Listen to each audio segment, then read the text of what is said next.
gbogbo ọmọ Yorùbá o àwọn ọmọ Yorùbá ò ṣe fọwọ́rọ́ sẹ́yìn láìsí àní-àní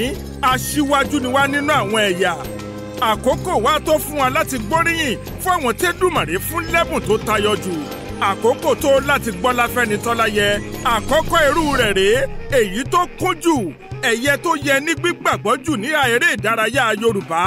apilẹ̀gbé ayẹyẹ ìgbóríyìn nínú eré ìdárayá Yorùbá kalẹ̀ ìyẹn Yoruba Entertainment Awards láti mú ìwúrí ìgbóríyìn àti sísan ẹ̀san fún ìjáramọ́ṣẹ́ àti ẹ̀bùn nínú eré àwàdà orin sinimá pípèdè lórí móhùnmáwòrán àti ẹ̀rọ rédíò eré ṣíṣe àti ọ̀ṣọ́ ara gbogbo rẹ̀ lórí ìpele kan lálẹ́ ọjọ́ kan ẹ wá kájọ sọdún àṣà ká sọdún ìmọ̀ ọ̀nà iṣẹ́ ẹ gbáradì fún ìrírí mánigbàgbé bẹ́ẹ̀ ni o ayẹyẹ ìgbóríyìn nínú eré ìdárayá Yoruba Entertainment Awards ti ọdún 2013 2013 fún ẹ̀kúnrẹ́rẹ́ àlàyé ẹ lọ sórí www.facebook.com/orisuntv tàbí www.twitter.com/orisuntv ayẹyẹ ìgbóríyìn nínú eré ìdárayá